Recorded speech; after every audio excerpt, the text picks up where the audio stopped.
Audio Jungle.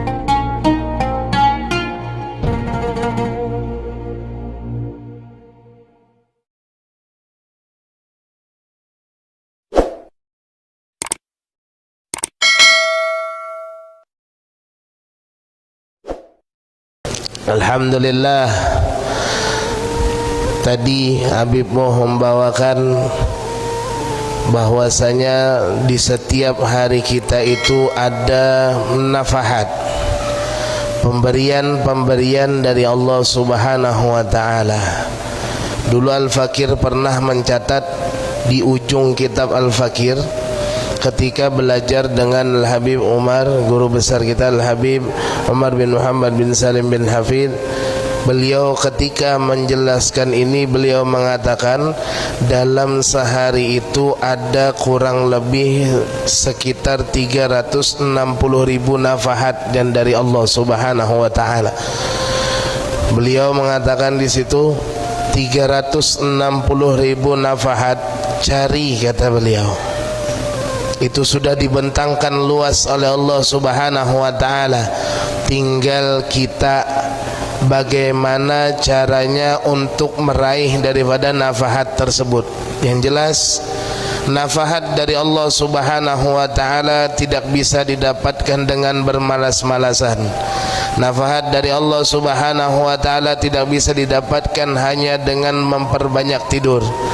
Yang jelas, nafahat dari Allah Subhanahu wa taala bisa kita dapatkan dengan hal-hal yang telah diberikan atau telah diajarkan oleh Nabi Muhammad sallallahu alaihi wasallam. Baik itu dengan berzikir, baik itu dengan mencari ilmu, baik itu dengan tilawatil Quran, baik itu dengan memperbanyak bersedekah dan amal-amal soleh lainnya. Cari semua itu dan jangan sampai ketika kita mencari dari nafahat Allah Subhanahu wa taala pilih-pilih, oh ini adalah sesuatu kebaikan yang besar baru dikerjakan, ketika sesuatu kebaikan yang remeh ditinggalkan. Maka dari itu Rasul sallallahu alaihi wasallam mengatakan, la tahqiranna minal ma'rufi syai'a. Jangan sama sekali kita meremehkan daripada kebaikan sekecil apapun. Walaupun kita hanya bertemu dengan saudara semuslim kita, ikhwanul muslimin kita, dengan hanya melakukan senyum dengan baik di muka kita. Karena dengan senyumlah orang tersebut bahwasanya akan hilang segala gundah gulana. Daripada kita tidak senyum, bahkan kalau sudah membuat hati orang lain menjadi gelisah, membuat hati orang lain merasa cemas, membuat hati orang lain merasa tidak nyaman dengan muka kita, dengan perilaku kita, dengan sifat kita, ini akan membahayakan kepada diri kita. Sering-seringlah berbuat baik kepada orang lain, sering-seringlah membahagiakan orang lain. Karena dikatakan orang yang dia memperbaik atau membuat hati orang lain senang, itu Allah Subhanahu wa taala. Khalaqallahu fi dzalika as-surur 70,000 malakan yastaghfiru lahu ila yaumil qiyamah. Orang kalau membuat hati orang lain senang, itu Allah Subhanahu wa taala akan menciptakan daripada perbuatan kesenangan tersebut yang kita membuat orang lain senang, diciptakan oleh Allah Subhanahu wa taala 70 malaikat. Untuk apa? Yastaghfirunahu ila yaumil qiyamah. 70 malaikat tersebut Allah ciptakan untuk memintakan ampun kepada orang yang selalu menyenangkan hati orang lain. Maka dari itu jangan sampai membuat orang benci atau membuat hati orang lain menjadi sakit. Kebalikannya berarti kalau sudah orang dia itu menyakiti hati orang lain, berarti Allah tidak bakalan memberikan rahmat kepada orang tersebut. Jauh dari rahmat Allah Subhanahu wa taala, jauh dari kasih sayang Allah Subhanahu wa taala. Maka dari itu, kalau hanya orang membuat hati orang lain senang, Allah menciptakan 70.000 malaikat untuk memintakan ampun kepada orang tersebut sampai hari kiamat. Bagaimana yang kita buat adalah Nabi kita, yang kita buat senang adalah Nabi kita Muhammad. Yang kita buat senang adalah baginda kita Nabi Muhammad. Yang kita buat bahagia adalah Nabi kita Muhammad. Apa yang membuat Nabi Muhammad senang, apa yang membuat Nabi Muhammad bahagia, yaitu adalah umatnya yang selalu membasahi lisannya untuk menyebut nama Nabi Muhammad sallallahu alaihi wasallam. Ketika itu Nabi Muhammad sallallahu alaihi wasallam senang. Bahkan setiap hari Kamis amal ibadah kita itu disodorkan kepada Nabi Muhammad sallallahu alaihi wasallam. Maka dari itu perbuatan amal soleh, salawat atas Nabi Muhammad, taklim kita, belajar kita, keseharian kita, semua disodorkan kepada Nabi Muhammad sallallahu alaihi wasallam. Ketika disodorkan mendapatkan umatnya dalam keadaan baik, dalam keadaan taat, dalam senang berzikir, senang membaca Al-Quran, senang membasahi lisannya dengan bersalawat atas Nabi Muhammad, Nabi Muhammad sallallahu alaihi wasallam akan bahagia. Nabi Muhammad sallallahu alaihi wasallam akan senang. Tapi kalau sudah melihat catatan dari umatnya setiap hari Kamisnya, ketika disodorkan dengan Nabi Muhammad penuh dengan dosa, penuh dengan maksiat, tidak mau mengerjakan amal-amal soleh, terlebih tahawuni anis salah, terlebih dia sering meninggalkan solat 5 waktu, dia akan membuat Nabi Muhammad sallallahu alaihi wasallam akan menangis. Nabi Muhammad akan bersedih melihat catatan-catatan tersebut, sehingga dikatakan oleh para ulama, cukup sudah dulu Nabi Muhammad sallallahu alaihi wasallam, dulu di masa Nabi Muhammad sallallahu alaihi wasallam berjuang. Bahkan Nabi Muhammad sallallahu alaihi wasallam berjuang bukan dengan senyaman kita sekarang dalam melebarkan daripada kebaikan. Ada sampai Nabi Muhammad diludahin, ada dilempari kotoran, ada yang Nabi Muhammad sallallahu alaihi wasallam disiram dengan air ketubannya onta. Banyak Nabi Muhammad sallallahu alaihi wasallam ketika menebarkan kebaikan banyak ditentang orang-orang yang tidak menyukai Nabi Muhammad sallallahu alaihi wasallam.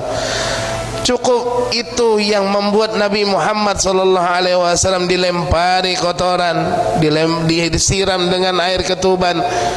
Cukup hanya itu, jangan sampai di setiap minggunya kita lempari Nabi Muhammad sallallahu alaihi wasallam dengan dosa-dosa kita.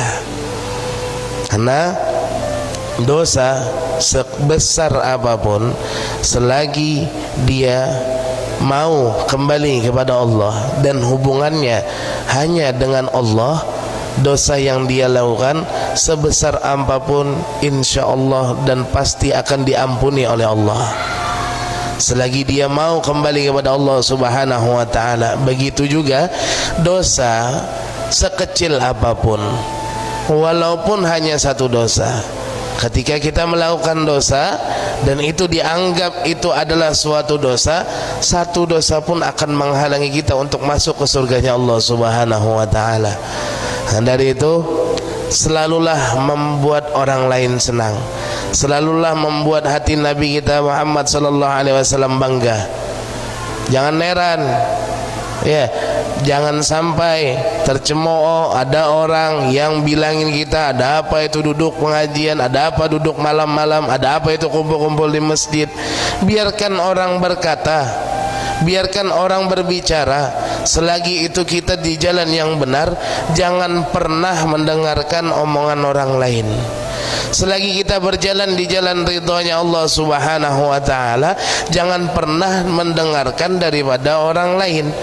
Sayyidah Aisyah, istri Nabi Muhammad sallallahu alaihi wasallam, adalah istri yang pertama kali dinikahi oleh Nabi Muhammad sallallahu alaihi wasallam setelah Sayyidah Khadijah, Rasul Khadijah radhiyallahu anha meninggal. Pertama perempuan, itu pun perempuan Sayyidah Aisyah dinikahi oleh Rasul sallallahu alaihi wasallam atas perintahnya Allah Subhanahu wa taala yang dikhabarkan lewat malaikat Jibril. Ketika itu malaikat Jibril datang kepada Rasul sallallahu alaihi wasallam setelah meninggalnya Sayyidah Khadijah, membawa waraqah min jannah, membawa daun dari surga, yang daun dari surga tersebut terlukis, tergambar muka seorang perempuan, yang mana perempuan tersebut sudah dinikahkan oleh Allah Subhanahu wa taala di langit. Ketika itu Rasulullah sallallahu alaihi wasallam mengetahui daripada gambar yang diberikan tersebut, dicarilah tersebut, ternyata ini adalah waraqah min jannah, ini dari surga tersebut, daun dari surga tersebut yang bergambarkan muka seorang perempuan. Ternyata mukanya itu mirip dengan Sayyidah Aisyah radhiyallahu anha. Nah, ketika itulah Rasulullah sallallahu alaihi wasallam mengetahui bahwasanya itu adalah anaknya Sayyidina Abu Bakar, Sayyidina Abu Bakar. Maka dari itu diminta oleh Rasulullah sallallahu alaihi wasallam untuk dijadikan istri. Kata Sayyidina Abu Bakar, dia masih kecil wahai Rasulullah. Kalau dia masih kecil dan tidak bagus bagi aku, mengapain Allah Subhanahu wa taala telah memerintahkan kepadaku untuk menikahkan aku dengan dia di dunia, yang mana kami sudah dinikahkan di langit sama Allah Subhanahu wa taala. Sehingga dinikahkanlah oleh Sayyidina Abu Bakar. Sampai dinikahkan oleh Sayyidina Abu Bakar, pulang ke rumah, dibawakan pulang ke rumah.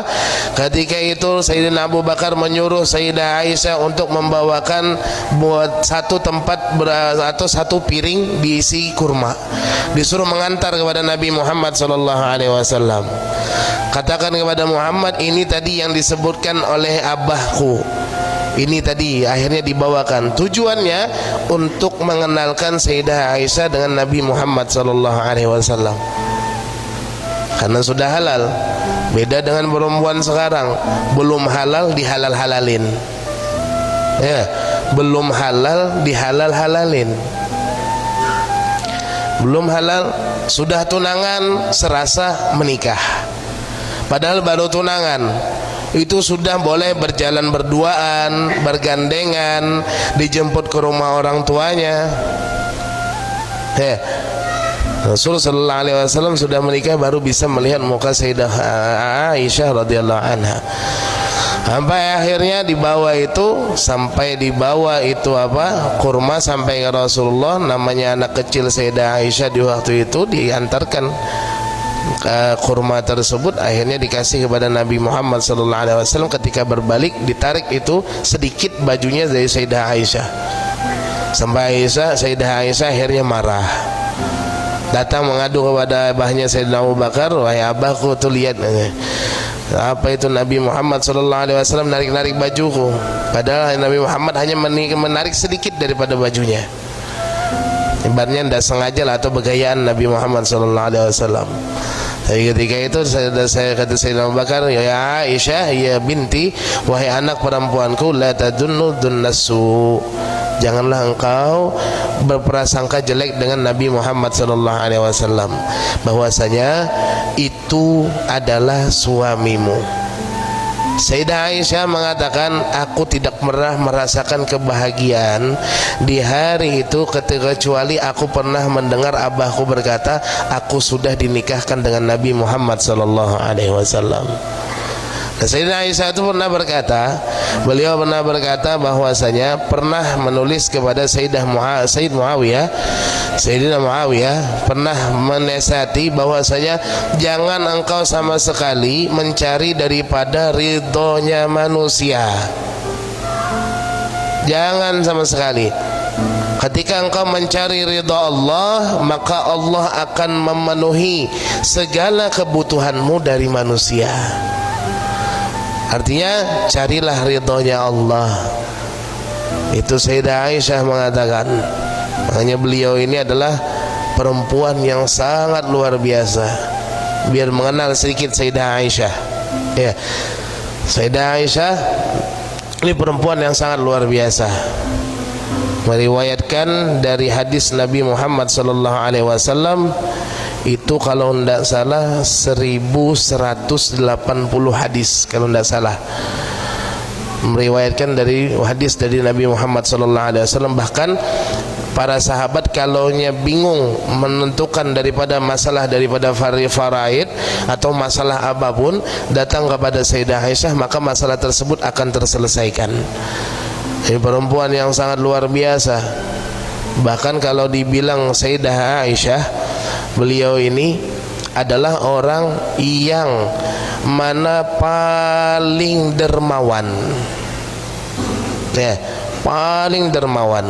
Pernah daripada Abdullah bin Zubair, ya, Abdullah bin Zubair ini kalau tidak salah kemanakan atau keponakan Sayyidah Aisyah, atau ya Sayyidah Aisyah, karena Abdullah bin Zubair anaknya Asma. Sayyidah Asma ini kakaknya, kalau tidak salah kakaknya Sayyidah Aisyah radhiyallahu anha. Yang Sayyidah Asma ini ketika Rasulullah SAW di Gua Hira, Sayyidah Asma ini yang membawakan makanan kepada Rasulullah SAW ketika di Gua Hira, dan beliau dalam keadaan hamil. Sayyidah Asma, nah, punya anak namanya Abdullah bin Zubair.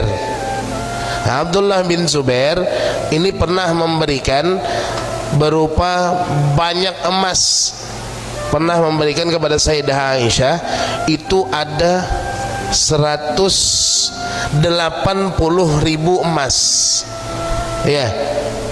Kalau emas dirham tuh dulu, sekarang tuh mungkin isi uang itu punya uang 1,8 miliar lah kalau diuangkan sekarang, ya.